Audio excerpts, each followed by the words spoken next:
और ये ऋषभ से वीरांत तक जो मार्ग बताया गया है, तो कुछ अलग अलग मार्ग होगा ना। ऋषभ से वीरांत तक में कुछ अलग अलग मार्ग होगा। ऋषभ देव ने कोई अलग मार्ग बताया होगा और महावीर ने अलग मार्ग बताया होगा। ऋषभ देव के समय की स्थिति परिस्थिति और महावीर तक आते आते जो स्थिति परिस्थिति रही, बहुत अंतर हुआ। आपको पता है ऋषभ देव की स्वयं की अवगाहना कितनी थी और उनके समो शरण का विस्तार कितना था, और भगवान महावीर की अवगाहना कितनी थी और उनके समो शरण का विस्तार कितना था। ऋषभ देव की अवगाहना कितनी थी? 500 धनुष की, और उनका जो समो शरण बना था उसका विस्तार कितना था? 12 योजन। और अंतिम तीर्थंकर भगवान महावीर की अवगाहना कितनी रही? कितनी? 7 हाथ।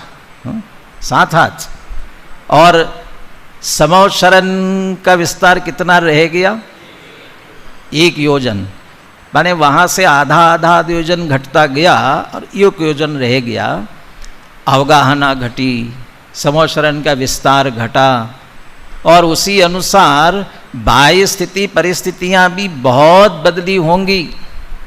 परंतु ऋषभदेव तीर्थंकर ने अपने समो शरण में जो तत्वज्ञान कहा और भगवान महावीर ने जो समो शरण में तत्वज्ञान कहा, उसमें कोई अंतर आया होगा?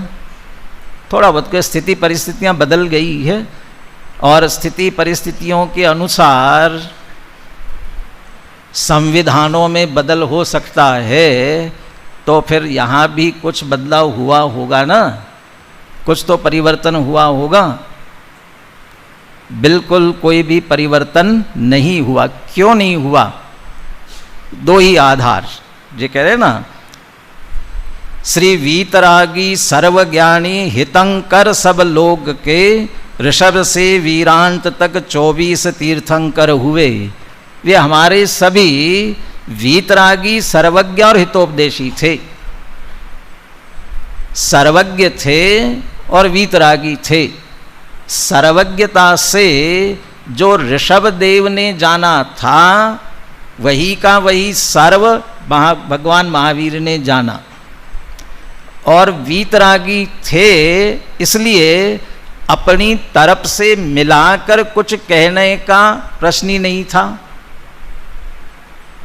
वैसे तो कहते ही नहीं है, सहज वाणी खिरती है। और वह दूसरे कलश के टीका में पांडे राजमल जी ने एक प्रश्न किया, अनंत समय सार के दूसरे कलश के, अनंत धर्मणस्तत्वम पश्यन्ति प्रत्यगात्मन अनेकांतमयी मूर्ति नित्यमेव प्रकाशताम।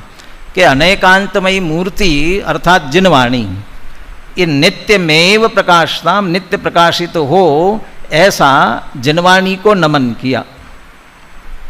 तो पांडे राजमल जी कलश टीकाकार कहते हैं ये वाणी तो जड़ है, चाहे साक्षात जो दिव्य ध्वनि खिरी हो और चाहे आज हमारे पास में लिखित रूप में उपलब्ध हो, ये दोनों ही जड़ है। वो जो दिव्य ध्वनि खिरी थी ना, वो कौन सी वर्गणा थी?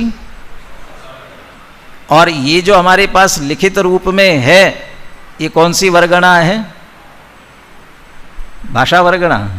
वो तो भाषा वर्गणा थी, क्योंकि उस समय वो वाणी खिरी थी। भाषा उस रूप से, भाषा वर्गणा उस ओम ध्वनि रूप से, और सबके पास जो अपनी अपनी भाषा में परिवर्तित होकर के पहुंची, वो भाषा वर्गणा का परिणमन था। और ये जो लिखित रूप में है, ये आहार वर्गणा है, ये आहार वर्गणा का परिणमन है। तो है तो दोनों ही जड़।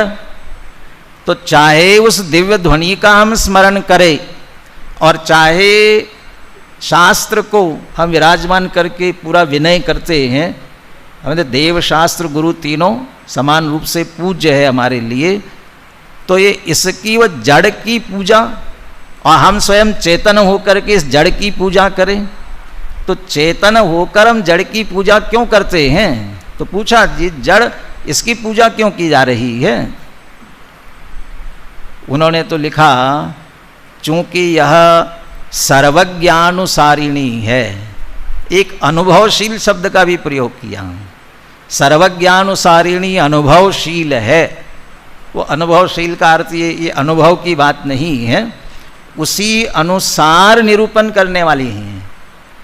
जो सर्वज्ञता में जानने में आया है वही आया है, उसमें रंच मात्र अंतर नहीं है। हमारे कहने में बहुत अंतर पड़ जाता है। अच्छा अच्छा अच्छा अच्छा, एक अच्छा शब्द को जितनी तरह से बोलोगे उतने भाव उसमें से निकलेंगे, निकलते हैं। शब्द वही, लेकिन आपके अभिप्राय के अनुसार शब्द वही के वही, लेकिन आपके अंदर के अभिप्राय के अनुसार, उसके बोलने के उच्चारण के उसके अनुसार अंतर पड़ता है। आपके कहने में अंतर पड़ता है और सामने के सुनने वाले को वह अंतर ख्याल में आता है। इसलिए ख्याल में आता है क्योंकि कहने वाला भी रागी है, द्वेषी है, और सुनने वाला भी रागी द्वेषी है। लेकिन उनकी जो वाणी निकली है वह वाणी, जो शब्द निकल रहे हैं उन शब्दों का भाव और शब्द जो कहना चाहते हैं इसमें अंतर नहीं आएगा। जो अभिप्राय जिस अभिप्राय से कहा जा रहा है वही अभिप्राय पहुंचेगा। इसलिए कह रहे अनुभवशील है। जैसी वाणी है वैसी की वैसी बात आगे तक पहुंच रही है। क्यों पहुंच रही है? अभी मैंने कहा हमारे कहने में और सुनने में अंतर पड़ जाता है, क्योंकि कहने वाला भी रागी और सुनने वाला भी रागी, परंतु उनकी बात वीतरागता के साथ निकलती है। इसलिए जो सर्वज्ञता में सारा वस्तु स्वरूप जानने में आया है और जो सहज जानने में आया है वो सहज वाणी में आ रहा है। अच्छा, वे तीर्थंकर देव अपनी बात मिलाना चाहते तो मिला सकते थे ना। अनंत वीर्य के धनी हैं, सब सामर्थ्य है, मिला सकते थे ना। नहीं मिला सकते थे। अरे ये मिलावट का भाव वही मोह राग द्वेष से आता है, और ये भाव तो बहुत पहले ही चला गया है। वो वीतरागता की बाद सर्वज्ञता प्रकट हुई है। इसलिए वहाँ से रंच मात्र भी अंतर नहीं है। इसलिए उनकी वाणी सर्वज्ञानुसारिणी और अनुभवशील है, यथावत पहुँचती है।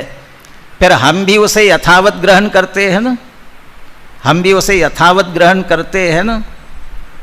वे ही उसे यथावत ग्रहण कर सकते हैं जो उसे उभयनय विरोध ध्वंसिणी स्यात् पदांके जिण वचसी रमन्ते ये स्वयं वांत मोह। स्वयं अपना मोह छोड़ करके इन जिन वचनों में रमन करे वे वास्तव में जिन वचन में रमन करते हैं, वांत मोहा। लेकिन हम अपना मोह मिलाकर सुनना समझना चाहते या समझते हैं तो बात फिर हमारे पास तक यथावत नहीं पहुंचती है। अब वहाँ हमारा राग, हम रागी है, इसलिए हम उसका अभिप्राय सही ग्रहण नहीं कर पाते हैं। ये हमारी मजबूरी है, ये हमारी कमजोरी है। परंतु वहाँ से ऋषभदेव से लेकर महावीर तक और उसके बाद भी जो 3 केवली हुए, 5 श्रुत केवली हुए, ये बराबर जो परंपरा चलती रही है वो वही वाणी है और उसी वाणी का सार लेकर इन शास्त्रों के माध्यम से हमें तत्व ज्ञान दिया गया है, और उस तत्व ज्ञान का चिंतन करना ये हमारा उद्देश्य, स्वाध्याय का, सुनने का, उन सब का निश्चित रूप से यही उद्देश्य रहना चाहिए।